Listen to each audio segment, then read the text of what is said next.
tópico de hoje é sobre uma notícia que deu aí na televisão. Os defensores do Crivella, no Rio de Janeiro, funcionários públicos que estavam sendo pagos aí há 2 anos. A atividade deles aí atualmente é interromper entrevistas, ir na porta de hospitais, quando os jornalistas estão entrevistando as pessoas que estão falando mal da condição do hospital. Eles interrompem, eles gritam qualquer coisa, eles entram no meio e eles tentam cessar esse tipo de entrevista. Vamos bater um papo sobre isso, liberdade de expressão, de imprensa, o que vocês acham.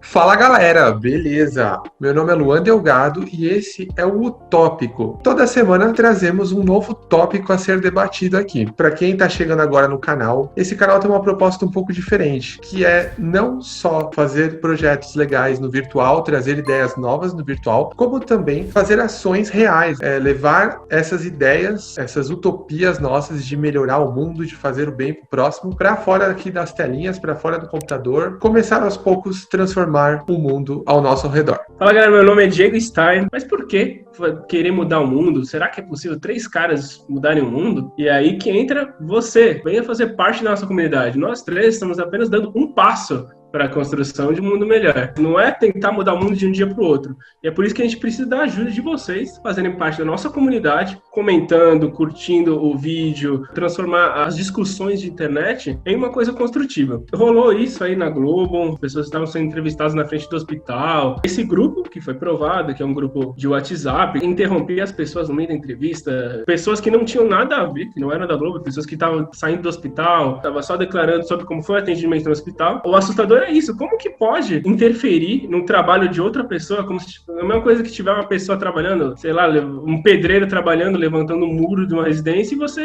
empurrar o cara da escada porque não é para levantar o muro. Só que nesse caso é muito pior, nesse caso é só uma informação, e a informação tem um grande poder de manipulação. Como a informação chega às pessoas, ela é importante porque é para as pessoas entenderem o que está acontecendo, terem o discernimento, a partir disso tirarem suas próprias conclusões, ficarem contra ou a favor de um posicionamento. Eu sou Vinícius Pato, eu trabalho em hospital, sou médico, já estou formado aí já há 4 anos, e eu percebo cada vez mais que a gente tem que fazer a nossa parte para melhorar as coisas, né? Sempre ouvi uma frase que era no sentido de, a minha ideia não é mudar o mundo, mas é mudar o mundo de uma pessoa. Os primeiros que estão mudando o mundo, que estão tendo os mundos mudados aí por esse projeto, somos nós 3, né? A gente está se desconstruindo e aprendendo, e a nossa ideia é tentar unir um pouco essa nossa utopia com a realidade. Então vamos fazendo alguns projetos, não só virtuais, mas pessoalmente também. A questão do tema é um tema bem oportuno, né? Porque quando a gente fala sobre a questão da censura, qual é a consequência disso? Quando a gente fala de censura, às vezes é uma coisa um pouquinho mais velada. Eu noto isso mesmo no dia a dia, em algumas situações. Muitas vezes a gente acaba perdendo um pouco a nossa voz sem perceber. Quem que está sendo velado? Quem está sendo censurado? É o profissional de saúde, que às vezes não está tendo o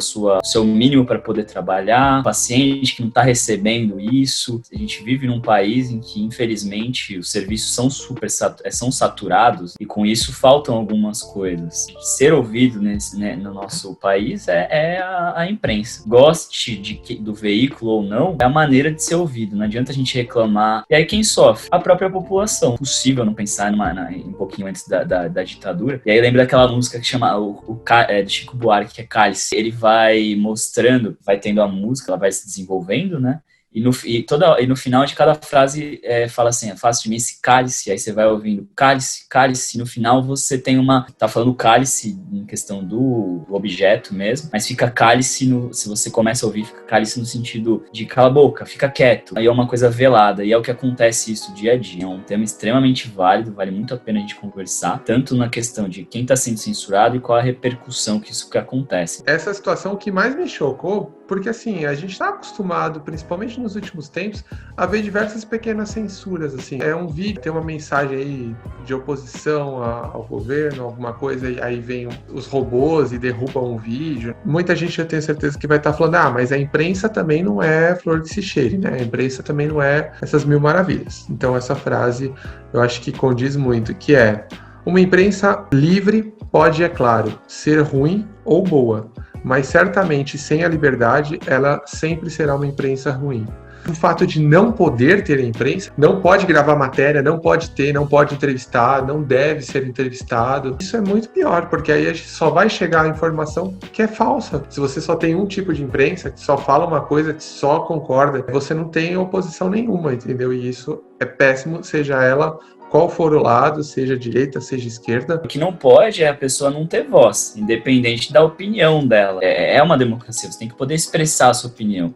E com essa opinião, cada um vai levar da maneira que quiser. A gente tem que tomar muito cuidado com essa questão da voz, né? De dar a voz, de faltar a voz para as pessoas, porque para a gente pode parecer uma besteira, porque está longe da nossa realidade. Quem sabe um dia não vira a nossa realidade, né? Então, assim... Eu acho interessante a gente comentar também das coisas que ficam subentendidas e dos objetivos que ficam por trás dessas coisas, que às vezes a gente olha e parece não ser gravidade, parece ser uma besteira, né? Parece ser uma coisa que, Globo, olha o tamanho da Globo, ela vai noticiar isso e os caras vão ser punidos, vão ser presos e vai morrer por isso mesmo. Só que na política, as coisas sempre têm uma segunda intenção, sempre tem um pano de fundo. No caso do Crivella, ou no caso de Bolsonaro, no caso de outros políticos, às vezes um fardo religioso, um fardo a gente faz isso para proteger vocês, a gente faz isso para evitar a manipulação de informação da imprensa. Se você apoia, você não pensa que exista uma má intenção por trás. A gente passou por golpe militar, a gente passou por ditadura, não é uma coisa que seria uma novidade. Nós não temos objetivo, aqui no Tópico a gente não tem objetivo de ser um canal de jornalístico, de informação, para falar o que está acontecendo. A gente trouxe esse debate para conscientizar o porquê é importante, é um jeito de a gente ver as coisas, tentar ter uma proatividade em relação a isso, de orientar outras pessoas que às vezes não estão entendendo. Não debater num sentido polarizado como a gente estava tendo, como foi na época da eleição do Bolsonaro. E às vezes resolver as coisas com as próprias mãos, sem poder democrático, pode causar graves consequências. Tivemos também a história do Hitler.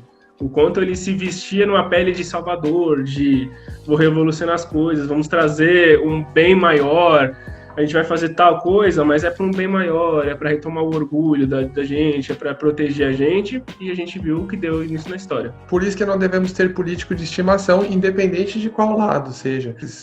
Talvez hoje, quem é fã, né, do atual governo vai falar, não, tem que passar a régua. E se o próximo governo for do PT, por exemplo, e você que é bolsonarista, vai ser censurado. Então a gente tem que olhar por todos os lados. A minha liberdade não pode afetar a liberdade do outro. O que eu acho que chocou foi o fato deles estarem sendo pagos salários. Os caras estão empregados, eles estão com carteira assinada, estão ganhando salário de R$4.000 por mês. As pessoas não percebem que às vezes a pessoa que está te representando pode se virar contra você.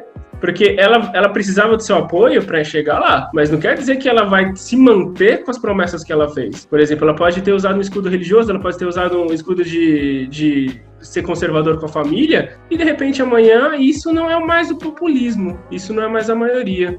Para me reeleger, eu preciso de número, eu preciso de voto, eu não preciso manter a minha mensagem. Faltou nesse caso argumentação. Por que a Globo foi interrompida? Eles nem sequer argumentaram para estar fazendo aquilo. Tem que ser tolerante, menos com a intolerância extrema. Só para encerrar aqui, o que vocês fariam se vocês fossem ou o repórter que tá ali, ou a pessoa que está com o microfone ali na mão, no caso, sei lá, você sai do hospital, você vê uma situação ruim lá dentro, quer falar alguma coisa, como vocês reagiriam? O Estê eu já sei.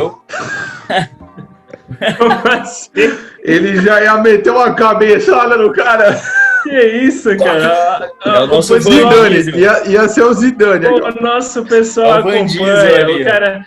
O cara chega aqui no tópico, me ouve falando que a gente promove debate construtivo, e a imagem que ele fica que deu um pit boy, que eu sou o cara que arruma treta. Não. Que aí, gente? Jamais. Eu acho que eu ia virar falar pra todo mundo que tá lá, ia que a pessoa se sentisse envergonhada. Eu ia virar pra todo mundo e ia falar, por favor, você, telespectador, ou você, repórter, por favor, cameraman, filmem bem esse cara e vamos todos aplaudir. Queria ler só um negocinho que, tipo, as pessoas realmente não têm noção de como uma coisinha afeta o resto. Olha isso aqui, ó. É um provérbio chinês que todo mundo conhece. Acho que esse é da hora. Por causa de um prego, perdeu a ferradura. Por causa da ferradura, perdeu o cavalo. Por causa do cavalo, perdeu a mensagem. Por causa da mensagem, perdeu a guerra. Tudo tem uma consequência, que essa consequência lá na frente pode ser muito grande, as coisas seriam muito melhores. A gente precisa ser responsável pelo que faz. Mesmo quando não é a gente que faz, a gente também aguenta a consequência de outras pessoas. Não é uma questão mais de você escolher, você ficar neutro numa situação dessa, é compactuar com as consequências negativas que isso pode vir. Quem é a favor da censura, um dia vai ser censurado. Então é isso. Bom, galera, é isso. Esse foi o papo de hoje, o tópico de hoje. E você já se inscreveu aqui no canal, já está seguindo a gente lá no nosso podcast. Então toda semana vai ter vídeo novo e áudio novo lá no podcast para quem prefere ouvir nossas belas vozes. Espero que vocês tenham curtido. Comentem, tá? Não esqueçam de se inscrever, porque a ideia aqui é exatamente essa. Às vezes eu falo porque eu também não tinha o hábito de me inscrever em coisas que eu gostava. Eu ia lá, deixava um like ou dava uma view. Tem uma diferença muito grande em você se inscrever, você dar like, você comentar. Isso causa uma visibilidade e com isso a gente consegue realmente botar mais coisas em prática. Não é que a gente não vai pôr coisas em prática, a gente vai colocar sim, independente se for só nós três ou se for 1000 pessoas, mas quanto mais mundos a gente quer conseguir mudar. O de vocês também. Então com isso, procure as nossas redes aí, seja no podcast, seja no Instagram e vamos lá até o próximo tópico. Boa semana para vocês e tamo junto. Qual a sua utopia?